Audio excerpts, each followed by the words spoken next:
Guys, female cricket के fantasy 11 predictions में आपका स्वागत है। हम match 5 of Asia cup India versus UAE का फैंटेसी आपके साथ डिस्कस करेंगे। इंडिया वर्सेस यूएई 2 बजे दम्बुला स्टेडियम में खेला जाएगा। इनका अगर हम देखें कि ग्रुप ए का जो मैच है जिसमें यूएई पहला मैच खेला था, जो उनको हार का सामना करना पड़ा था नेपाल के खिलाफ, 6 विकेट से वो हार गए थे। पर जहां तक बात है इंडिया की, तो उनका एशिया कप काफी अच्छी शुरुआत हुई है एंड उन्होंने पहले ही अपने नाम पे पाकिस्तान के खिलाफ 7 विकेट से विक्ट्री दर्ज करी है। तो अब इन दोनों का हेड टू हेड का रिकॉर्ड एक बार देखते हैं। उसमें इंडिया एक ही बार मैच हुआ है जिसमें इंडिया के नाम वो जीत हासिल हुई है। इंडिया इस समय इस प्रेडिक्शन के हिसाब से लीड पर है, पर इंडिया की विनिंग प्रोबेबिलिटी अगर उनके फेवर में है, पर आप लोग अपनी क्रिकेटिंग नॉलेज यूज करके स्टेक पर प्रिडिक्ट कर सकते हैं, जो आपको मौका देता है प्रिडिक्ट करने का और पैसे कमाने का। तो स्टेक पे जाइए, वहां जाके अपनी बेट्स प्लेस करिए और खेलिए ढेर सारे इंटरेस्टिंग गेम्स। तो डाउनलोड करने के लिए हमारे दिए गए डिस्क्रिप्शन लिंक को अभी क्लिक कीजिए। और ये वेबसाइट प्रमोशन सिर्फ 18 साल के प्लस लोगों के लिए है। अब प्रोबेबल 11 के बारे में बात करते हैं कि हमने देखा कि इंडिया में कुछ चेंजेस थे, जो अगर साउथ अफ्रीका की T20 की लास्ट मैच थी उससे रिलेटेड कुछ चेंजेस हमें देखने को मिले थे, जैसे कि अरुंधति रेड्डी की जगह रेणुका सिंह का इंक्लूजन हुआ था एंड उनका एक अच्छा इफेक्टिव हमें देखने को भी मिला कि उन्होंने 2 विकेट्स अपने नाम दर्ज किए थे। और जहां तक बात है यूएई की, तो यूएई का भी एक अच्छा सा बैलेंस टीम था। ये हमारा प्रोबेबल 11 होगा, जो हम पिछले मैच को कंसीडर करने में शायद ही दोनों को चेंजेस करेंगे तो सेम है। अब हम बात करते हैं हमारा फैंटेसी 11 की। ये प्रोबेबल 11 के बाद हमने जो फैंटेसी डिसाइड की है वो कुछ ऐसी दिखती है, जिसमें विकेट कीपर में हमने तीर्था सतीश, जो कि यूएई की विकेट कीपर है, उनको अपना ऑप्शन रखा है। तीर्था सतीश विकेट कीपर के साथ साथ ओपनर भी है, तो ओपनिंग में वो अगर यूएई बैटिंग करता है तो वो वहां आपको पॉइंट्स दे सकती है बतौर ओपनर। तो आपको बैटिंग का भी एक पॉइंट्स मिलता है प्लस विकेट कीपिंग का भी, कंपेयर टू ऋचा घोष, जिनका हमने देखा कि पाकिस्तान में भी उनका बैटिंग नहीं आया था, बट उन्होंने कीपिंग में पॉइंट्स दिए थे, पर वो मुनीबा अली ने बैटिंग करी तो उनको वहां पे पॉइंट्स मिले थे। कंसीडरिंग दैट, तीर्था सतीश आपका विकेट कीपिंग में बेटर ऑप्शन हो सकती है।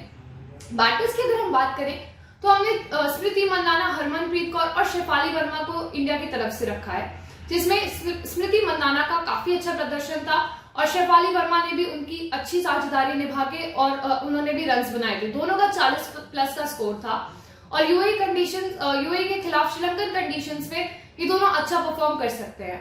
कंसीडरिंग हरमनप्रीत कौर की भी बैटिंग आई थी, तो अगर इनमें से कोई आउट होता है तो वो फील्डिंग में तो अपने पॉइंट्स देती हैं, साथ ही साथ बैटिंग में भी अच्छा प्रदर्शन उनसे एक्सपेक्ट करते हैं। ऑलराउंडर्स का अगर हम बात करें तो ऑलराउंडर्स में हमने दीप्ति शर्मा को अपना कप्तान रखा है और पूजा वस्त्रकर, दोनों के ही बॉलिंग से काफी एक अच्छा प्रदर्शन आया था। दीप्ति शर्मा ने 3 विकेट लेके प्लेयर ऑफ द मैच उनको बना था एंड पूजा वस्त्रकर ने भी 2 विकेट्स अपने नाम दर्ज किए थे। ये दोनों एक स्ट्रॉन्ग ऑलराउंडर ऑप्शंस है फ्रॉम द इंडियन साइड। और अगर हम यूएई के पर्सपेक्टिव से बात करें तो ईशा ओझा को हमने देखा कि उनको रन आउट हो गई थी, पर अच्छे फॉर्म में दिख रही थी उस समय बैटिंग के, एंड बतौर ओपनर हम उनसे एक्सपेक्ट करते हैं कि वो रन्स काफी बना सकती हैं। तो ईशा ओझा आपका एक अच्छा ऑप्शन है।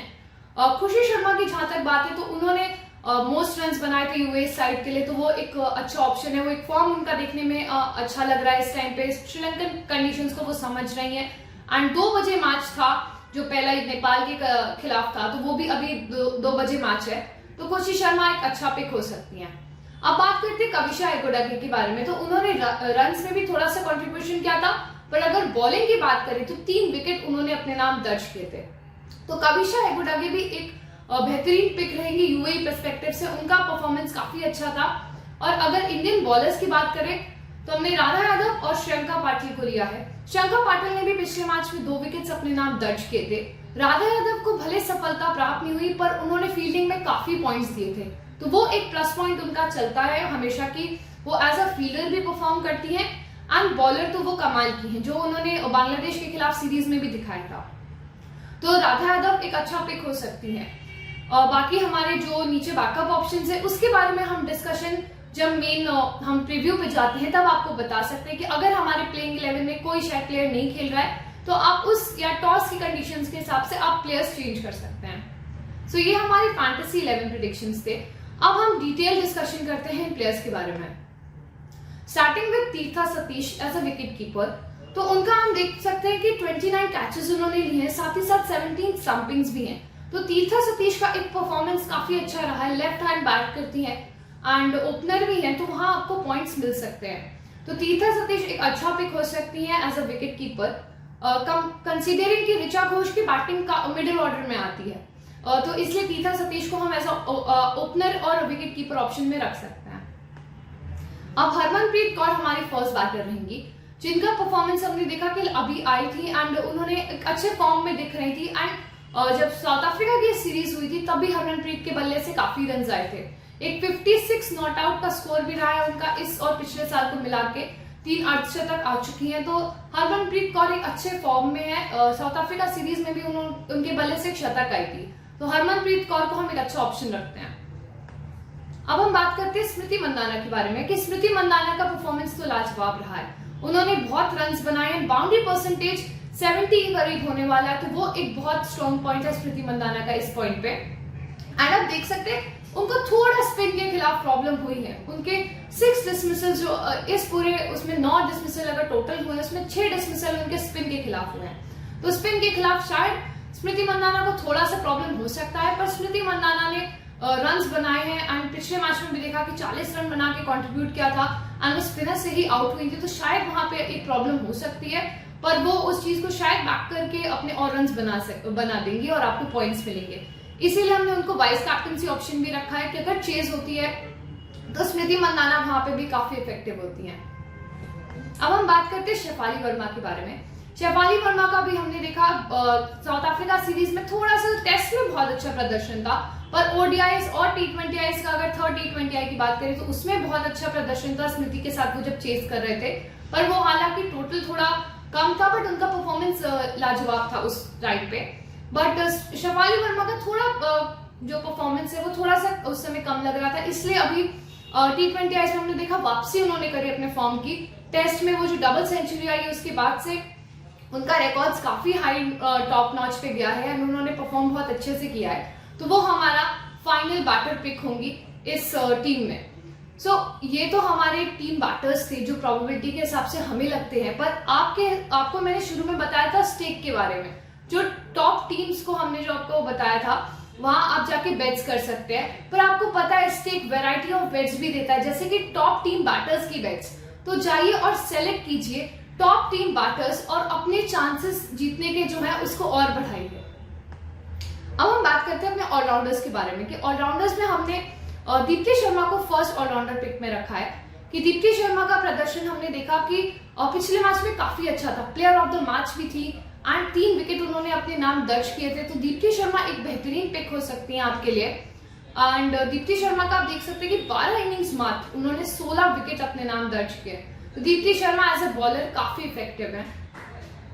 ईशा ओझा जो कप्तान है यूएई की, उनका परफॉर्मेंस हमने देखा शुरुआत काफी अच्छी हुई थी, उन्होंने रन्स काफी एक फॉर्म में दिख रही थी, बट रन आउट एक डिसमिसल जो उनके साथ हुआ वो उस वजह से वो आउट हुई वहां पे, पर उनका परफॉर्मेंस टी20 वर्ल्ड कप क्वालिफायर में भी काफी अच्छा था।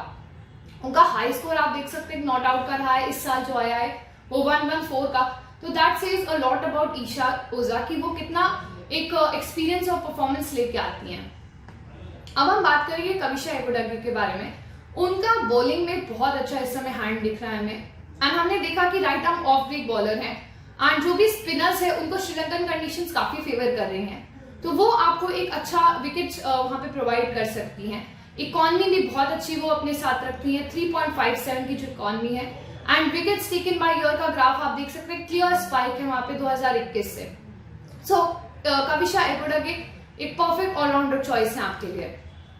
पूजा वस्त्रकर इंडियन अगर ऑलराउंडर्स की बात करें तो वो एक बेहतरीन पिक वहां पे होती हैं, क्योंकि उन्होंने बॉलिंग में देखा टी20 सीरीज में प्लेयर ऑफ द सीरीज जीता था, लास्ट टी20 में उन्होंने 4 विकेट चटकाए थे, 8 विकेट टोटल उस समय था एंड पिछले मैच में भी पाकिस्तान के खिलाफ 2 विकेट उन्होंने लिए थे एंड शुरुआत उन्होंने करी थी विकेट्स लेने की, तो पूजा वस्त्रकर का इस समय फॉर्म काफी अच्छा है एंड इंडियन अगर उनको बैक करते हैं तो उनको और विकेट्स भी मिल सकते हैं, तो हमें वो 4 फॉर दोबारा शायद देखने को मिल जाए, इसलिए पूजा वस्त्रकर का परफॉर्मेंस डेफिनेटली बेस्ट हम एक्सपेक्ट कर रहे हैं। हम खुशी शर्मा के बारे में बात करते हैं। खुशी शर्मा का अभी हमने देखा कि रन्स का जो परसेंटेज है वो काफी अच्छा हो रहा है, उनको बॉलिंग का चांस मिला था, पर वो उस समय विकेट्स नहीं उनके नाम दर्ज हुए, पर रन्स पे उन्होंने काफी वर्क किया एंड बैटिंग में उन्होंने काफी रन्स बनाए हैं एंड वो टॉप स्कोरर रही थी यूएई की। सो खुशी शर्मा एक अच्छा पिक हो सकती हैं। बॉलर्स की बात करें तो राधा यादव हमारा फर्स्ट पिक रहेंगी। अभी उनको पिछले मैच में भले सफलता प्राप्त नहीं हुई, पर एक जो आप स्पाइक देख सकते हैं 2023 से 24 में, अभी 7 महीने हुए फिर भी उसमें इतना बड़ा इंक्रीज है। तो राधा यादव एक अच्छा ऑप्शन है। 9 इनिंग्स मात्र में 16 विकेट उन्होंने अपने नाम दर्ज किए हैं। तो राधा यादव की इकॉनमी भी 6 की है, तो वो भी बहुत अच्छी है एंड एवरेज भी 12 का है। तो राधा यादव एक बहुत बेहतरीन पिक रहेंगी इस टीम के लिए। पिछले में भले सफलता नहीं मिली, पर considering her past records, Radha Yadav can definitely be one pick. Shreyanka Patil की अगर हम बात करें तो वो एक बेहतरीन इस समय स्पिनर मिली है इंडियन टीम को, और WPL 1 के बाद से उन्होंने कितना अच्छा परफॉर्म किया है इंडियन कलर्स में। 2023 से 24 में एक क्लियर स्पाइक है, उनका विकेट्स जो है वो इंक्रीज हुआ है एंड 16 विकेट 12 इनिंग्स में ऑलरेडी है उनके नाम पे। तो इतने कम इनिंग्स में भी एक अच्छा परफॉर्मेंस उनका रहा है। तो श्रियंका पाटिल डेफिनेटली आपको काफी पॉइंट्स दे सकती हैं। सो ये तो थे हमारे प्रिडिक्टेड टॉप बॉलर्स, पर आपको क्या लगता है कि कौन से बॉलर्स बेटर परफॉर्म कर सकते हैं? यहाँ पे नहीं, स्टेक पे जाइए, वहां पे जाके प्रिडिक्ट करिए कि कौन सा टीम के टॉप बॉलर्स हो सकते हैं और अपने चांसेस बढ़ाइए पैसे कमाने का। याद रखिएगा ये सिर्फ 18+ के लोगों के लिए ही है। तो ये हमने अपनी टीम के बारे में बात करी। एक बार ग्राउंड के बारे में थोड़ा डिस्कशन करते हैं कि हमने देखा कि 5 मैचेस हुए हैं इस दम्बुला इंटरनेशनल स्टेडियम में, जिसमें 3 बार जो बैटिंग सेकंड हुई है उन्होंने जीता है। हमने देखा एशिया कप का शुरुआत जो हुई थी तो यूएई का फर्स्ट मैच था, उनकी बैटिंग फर्स्ट थी तो वो हार गए थे। फिर पाकिस्तान की भी जब बैटिंग फर्स्ट थी तो वो भी डिफेंड नहीं कर पाए अपना टोटल एंड बट थाईलैंड ने वो चीज को थोड़ा चेंज किया। उन्होंने अपना जो रन्स था वो उन्होंने बचा के रखा एंड 22 रनों से उन्होंने अपने नाम वो विक्ट्री दर्ज करी थी मलेशिया के खिलाफ। तो ये इस समय थोड़ा सा फेवरेबल कंडीशंस हो सकती है शायद बैटिंग टीम जो सेकंड बैटिंग करे उनके लिए, but you never know, cricket is very unpredictable. But काफी इंटरेस्टिंग मैच होने वाला, इसकी तो पक्का गारंटी है। So keep watching female cricket and don't forget to like, share and subscribe to us and please download Stake right now.